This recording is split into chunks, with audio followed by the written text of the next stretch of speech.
नमस्ते cricket fans. चलिए आज बात करते हैं आईपीएल 2026 के एक बेहद ही दिलचस्प और अहम मुकाबले की। मैच नंबर 50, जहां आमना सामना होने वाला है लखनऊ सुपर जायंट्स और रॉयल चैलेंजर्स बेंगलुरु का। आज हम कुछ दिलचस्प आंकड़ों और प्रेडिक्शंस के जरिए इस मैच की हर एक बारीकी को डिकोड करने वाले हैं। तो बिना देर किए सीधा शुरू करते हैं। अब 7 मई को होने वाले इस मैच से पहले अगर हम दोनों टीमों की स्थिति देखें तो जमीन आसमान का फर्क नजर आता है।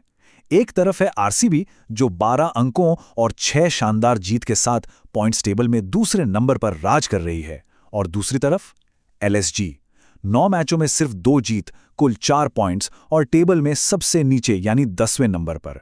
मतलब साफ है, एक टीम टॉप पर अपनी जगह पक्की करना चाहती है तो दूसरी इस टूर्नामेंट में अपने अस्तित्व की जंग लड़ रही है।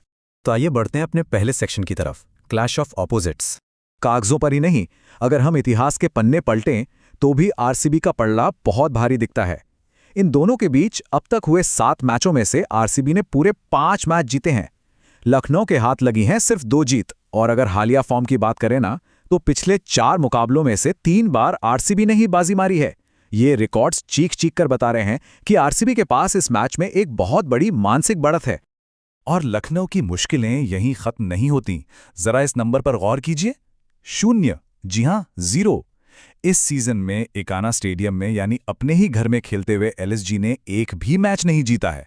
4 मैच खेले और चारों में हार, जिसमें एक सुपर ओवर की हार भी शामिल है। अपने ही होम ग्राउंड पर ऐसा प्रदर्शन सच में उनकी परेशानियों को कई गुना बढ़ा देता है। अब आते हैं दूसरे सेक्शन पर, the pitch and the toss.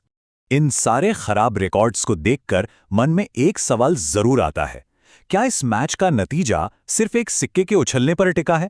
मतलब क्या सच में टॉस इतना बड़ा गेम चेंजर साबित हो सकता है कि वो दोनों टीमों के बीच के इस बड़े फासले को ही मिटा दे? अगर हम डेटा को गहराई से समझें तो यकीन मानिए ये सवाल बिल्कुल भी गलत नहीं है। दरअसल इसका जवाब छिपा है इकाना की पिच में। हम सब जानते हैं कि ये पिच कितनी धीमी है, बाउंस बिल्कुल ना के बराबर। जो टीमें ताबड़तोड़ बल्लेबाजी करने के लिए जानी जाती हैं, उनके लिए ये पिच किसी बुरे सपने से कम नहीं। यहाँ गेंद रुक कर आती है, स्पिनर्स को ग्रिप मिलती है, मतलब सटीक लाइन लेंथ वाले गेंदबाजों के लिए ये किफी जन्नत से कम नहीं। यही वजह है कि इस सीजन यहाँ पहली पारी का एवरेज स्कोर सिर्फ 155 रन के आसपास ही अटका हुआ है। यहाँ बल्लेबाजों के सब्र का असली इम्तिहान होता है। लेकिन सबसे मजेदार आंकड़ा तो ये है 8। पिछले 10 मैचों में से 8 बार जीत उस टीम को मिली है जिसने रन चेस किया है, यानी बाद में बैटिंग की है। और इसका सीधा सा कारण है भारी ओस। दूसरी पारी में मैदान इतना गीला हो जाता है कि गेंदबाजों के लिए बॉल को पकड़ना भी मुश्किल हो जाता है। ऐसे में 155 या 160 रन बचाना पहाड़ चढ़ने जैसा है। तो जाहिर सी बात है, जो भी कप्तान टॉस जीतेगा वो आंख बंद करके पहले गेंदबाजी ही चुनेगा। चलिए आगे बढ़ते हैं सेक्शन 3 पर, की प्लेयर्स टू वॉच। अब जब पिच इतनी ट्रिकी है तो सारा दारोमदार कुछ खास खिलाड़ियों पर आ जाता है, और सबसे बड़ी टक्कर देखने को मिलेगी विराट कोहली और एलएसजी के युवा सेंसेशन प्रिंस यादव के बीच।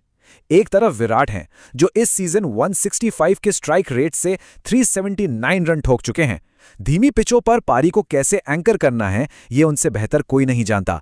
और उनके सामने होंगे प्रिंस यादव जो अपनी घातक स्विंग से अब तक 13 विकेट ले चुके हैं। पावर प्ले में प्रिंस का वो पहला स्पेल ही तय कर देगा कि आज विराट का बल्ला बोलेगा या शांत रहेगा। वहीं दूसरी तरफ लखनऊ के टॉप स्कोरर मिचेल मार्श के सामने भी एक पहाड़ जैसी चुनौती है, और वो चुनौती हैं भुवनेश्वर कुमार। मार्श ने भले ही 139 के बेहतरीन स्ट्राइक रेट से 256 रन बनाए हों, लेकिन भुवी इस वक्त अलग ही लय में हैं। 17 विकेटों के साथ वो पूरे टूर्नामेंट में पर्पल कैप की रेस लीड कर रहे हैं। अगर एलएसजी को बोर्ड पर एक अच्छा टोटल लगाना है तो मार्श को भुवी की उस धारदार स्विंग का कोई ना कोई ठोस तोड़ तो निकालना ही होगा।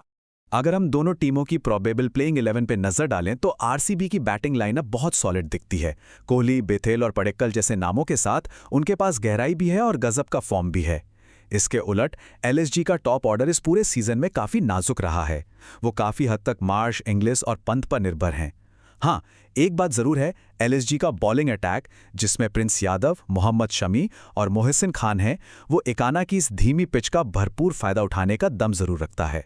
और अब हम पहुंच गए अपने आखिरी सेक्शन पर, द फाइनल वर्डिक्ट।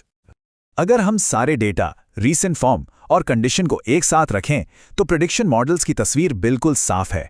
आरसीबी की शानदार फॉर्म और उनके बेहतरीन +1.420 के नेट रन रेट को देखते हुए डेटा उन्हें जीत के लिए सीधे सीधे 80% का दावेदार मानता है। वहीं दूसरी तरफ एलएसजी अपने खराब फॉर्म के कारण सिर्फ 20% पर खड़ी है। मतलब कागजों पर और आंकड़ों में आरसीबी इस मैच में क्लियर कट फेवरेट है।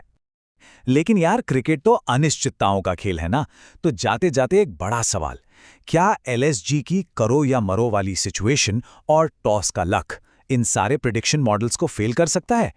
क्या इकाना की वो भारी ओस और किस्मत का एक छोटा सा साथ लखनऊ को इस सीजन में जिंदा रख पाएगा? ये देखना सच में बहुत दिलचस्प होगा कि आज मैदान पर आंकड़े सच साबित होते हैं या परिस्थितियां कोई नया चमत्कार दिखाती हैं।